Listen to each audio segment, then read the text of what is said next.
Hello, I'm William Gallagher and this is 58 Keys, which as always is for writers like you and me who use and who write on Macs and iPhones, and today particularly iPads. Do subscribe or support 58 Keys on Patreon because there's so much to talk about. There's always so much we can do. And today, well, it's about the iPad, yes, but it's specifically 5 things we can do on the iPad. 5 things that if you don't already know them will be a boon to you, I think, as a writer working on an iPad Air, iPad Pro, iPad Mini, all of those. Just to be awkward though, before those 5, here's a 6th. If you can, get a magic keyboard for your iPad. I mean, really, actually, any external keyboard is going to make writing faster and easier and better, but Apple's magic keyboards are the best. Just possibly also the most expensive by far. Even when you do have an external keyboard though, there are times when you just take the iPad away and work with it directly, and you can, and actually I have written thousands of words on the glass directly on the iPad without an external keyboard. Just in no order of importance then, just a kind of narrative logical flow. Here are 5 small things that helped a lot with that typing on the glass. First, your iPad has a trackpad and it never tells you that it does. In any word processor, anywhere you can enter any text at all, right? Tap and the on-screen keyboard appears, right? But then while it's on there, press and hold 2 keys down anywhere on that keyboard and it becomes a giant trackpad. So if you have a lot of text to scroll through, or better yet, if you want to just precisely position your cursor to fix one letter typo, add a word, change a word, whatever, you can just swipe around till it's there, and then take your fingers off the screen and the keyboard is back, away off you go.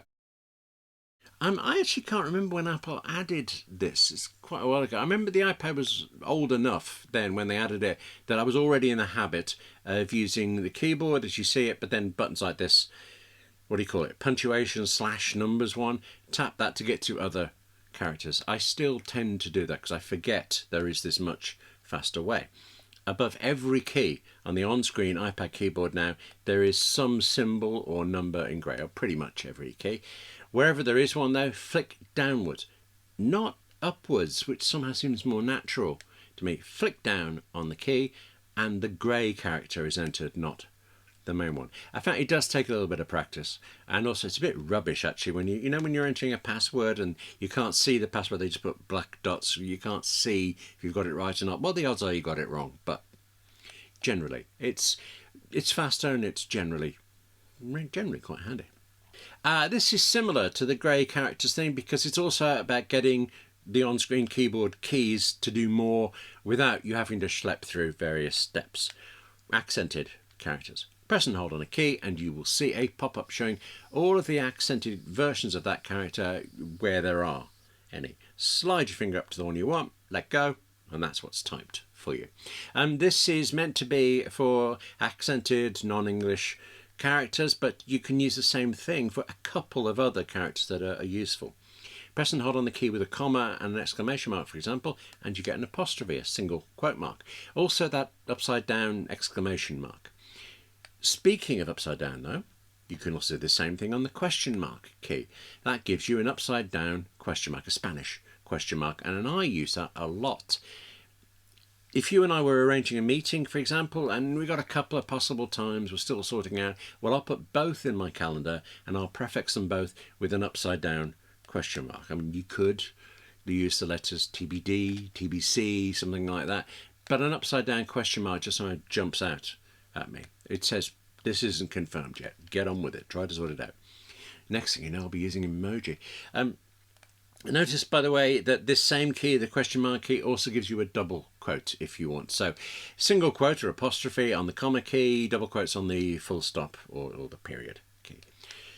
Here's a character you don't use much, I've got to say, but when you do want it, you want it, and it's quite fiddly to get. I don't know how to pronounce it. Apple key or something. The Apple logo as a character.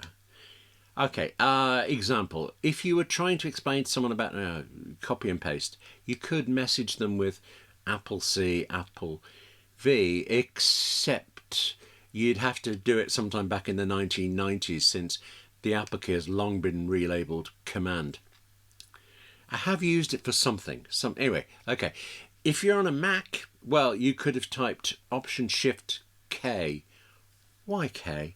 To get that character. K for care, actually. Susan Care did all the icons first. She didn't do the Apple logo, I don't think. Anyway, Option Shift K gets you that character on a Mac, but we're talking about the iPad, which has no Option key.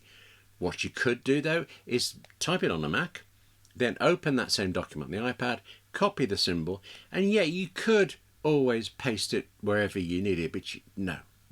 Instead, paste it into here. Settings, General, Keyboards, Text Replacement. Tap the plus sign to enter a new entry. Paste the symbol into there where it says phrase, then where it says shortcut, type something you'll remember. Usually a couple of characters is that you could do AL for Apple logo, but then your friend Al's going to get confused. Frankly, I just never remember it if I put in only a couple of letters. So I chose the phrase type Apple. I did it as one word so I'm never going to do it as one word in a real sentence. But now, wherever you are on your iPad, wherever I am on my iPad, typing away, if I type Apple, or you type whatever you've chosen, that phrase is deleted and the Apple symbol is inserted in its place. And once you have set this up on your iPad, it immediately also works on your Mac and your iPhone. Love that. Speaking of the iPhone, sometimes it's a pain actually that the iPad keyboard takes up so much room on the screen, and it would be handy to have a smaller, maybe iPhone-sized keyboard instead, so that you could see more, you could read back more of what you're writing. So let's do it. Bring up the keyboard, press and hold on the keyboard button at the bottom right, choose floating, and there you go. That's exactly what you've got. iPhone-sized keyboard, just tucked out of the way wherever you want. And speaking of tucking it out of the way, I need to explain this first. To get it back to full size, you pinch out on it. But if you also, as you go to pinch out, as you've got your two fingers on there, you can also drag the little keyboard anywhere you want on the screen to get it out of the way of whatever you're trying to read right now. You used to, by the way, be able to split the keyboard so that half was against the left, half against the right, and you still can on older iPads. Depending on the iPad you've got, you can go to Settings, General, Keyboard, and then if the option is there, turn on Keyboard Split. It probably won't be there now, but if you have got it, it enables that keyboard splitting, and then once you've enabled it, the way you actually split it is to do that thing of pressing and holding on the keyboard button at the bottom right. You see the word floating like you did before, but again on specific iPads you'll also see split. I cannot express how much I adore my iPad, although I appear to have just tried. Anyway, that's it. 5 iPad tips. That's it for this edition of 58 Keys. Thank you very much for watching. Now, take care of yourself. Write more on an iPad or anything you like. Just get some writing done. And I'll see you soon.